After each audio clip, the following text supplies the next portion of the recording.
and welcome to the show. Why do America's elites grovel before communist China? And my guest says, what the World Health Organization is planning to do is an existential threat to American sovereignty and to our personal medical freedom. All of that and more. My guest writes, and I'm quoting him, China intentionally created the COVID-19 virus that killed almost 7 million worldwide, including over 1 million Americans, in a Wuhan biolab, the result of wildly dangerous so-called gain-of-function research. The communist government lied, denied, threatened, even launched a propaganda campaign claiming America had created and leaked the deadly virus. China forces entire minority populations, like the Uyghur Muslims, into slave labor concentration camps. Even worse, it routinely harvests organs from them and other innocent people it regards as expendable commodities.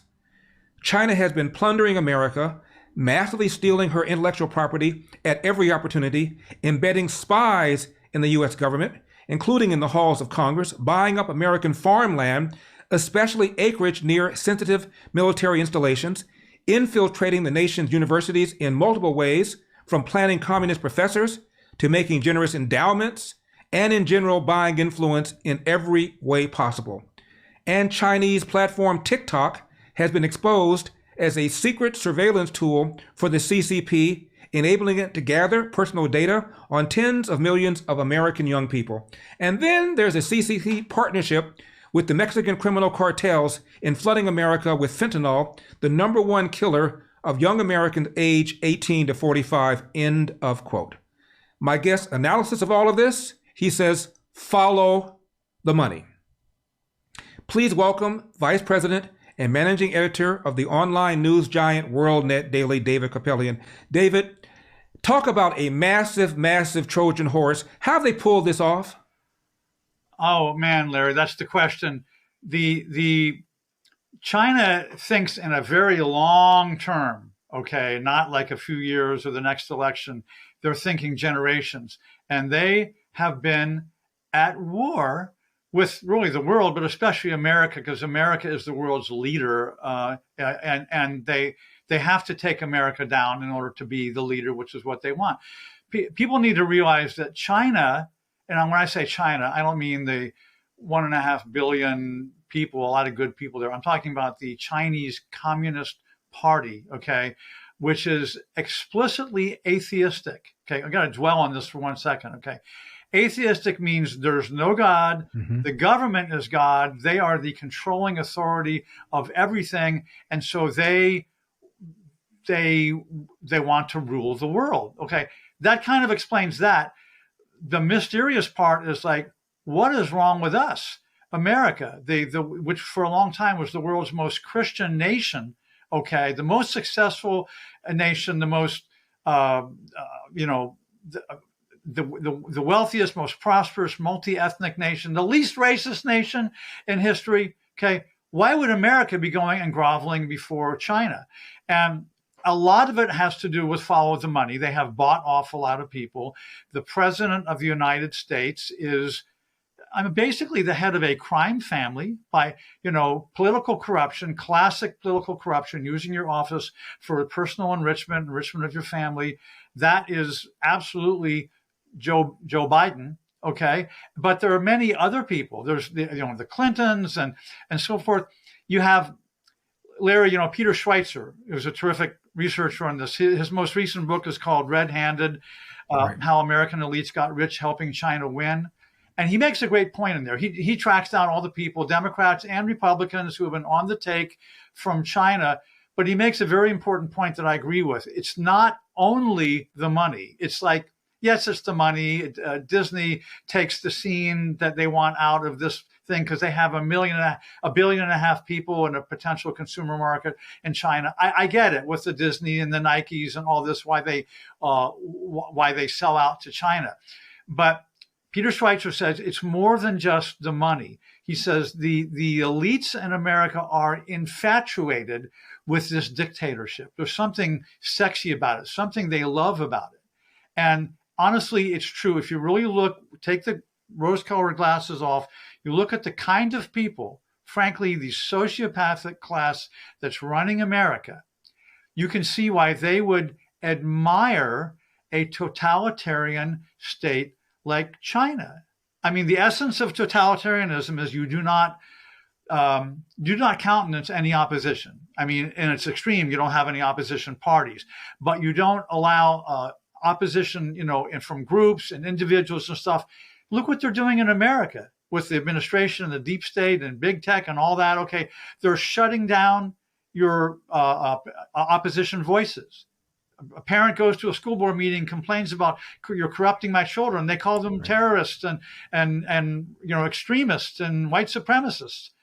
So there's a lot of envy, I would say, on the part of the elites, the globalist elites that are running America right now. Okay, that look up to China. They kind of like to be able to do that.